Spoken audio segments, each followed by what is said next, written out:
Kembali lagi bersama saya Kurniasari dalam acara Risk News. Pemirsa, sebuah perusahaan berinisial PT ABK yang sudah berdiri selama kurang lebih 60 tahun mengalami kepailitan.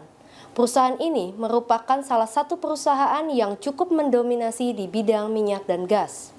Salah satu faktor yang menyebabkan perusahaan ini bangkrut ialah kurangnya pengelolaan manajemen risiko yang dilakukan oleh perusahaan. Berikut cuplikannya. Kok bisa sih perusahaan sebesar itu pailit? Dia pasti menghadapi risiko. Sebenarnya apa sih risiko itu? Risiko adalah efek ketidakpastian terhadap sasaran. Mengapa manajemen risiko itu penting? Manajemen risiko itu penting karena tujuannya untuk menciptakan dan melindungi nilai perusahaan, serta bisa sebagai alat bantu kita untuk mencapai target. Apa ya landasan penerapan manajemen risiko di perusahaan?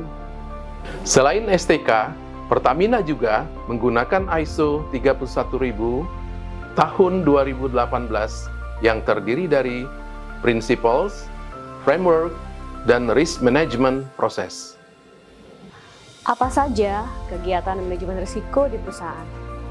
Secara umum, terdapat dua kegiatan manajemen risiko yang dilakukan di dalam perusahaan, yaitu pengelolaan risiko ongoing business dan pengelolaan risiko project.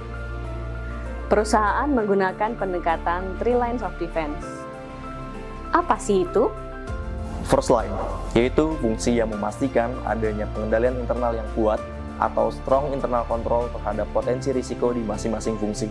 Lalu menerapkan kebijakan manajemen risiko yang telah ditetapkan dan mempertimbangkan risiko dalam pengambilan keputusan, serta aktivitas yang dilakukan dalam mencapai sasaran perusahaan.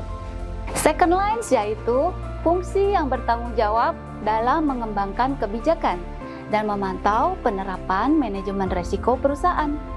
Lalu memastikan aktivitas risk owner dilaksanakan berlandaskan pada STK manajemen risiko yang telah ditetapkan oleh perusahaan dan memantau serta melaporkan resiko-resiko perusahaan secara menyeluruh kepada direksi atau pimpinan tertinggi.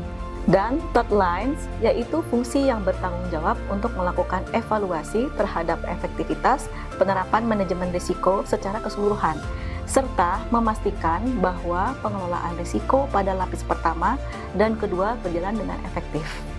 Jadi gimana? Penting kan manajemen risiko perusahaan itu? So, Jangan lupa, think on risk.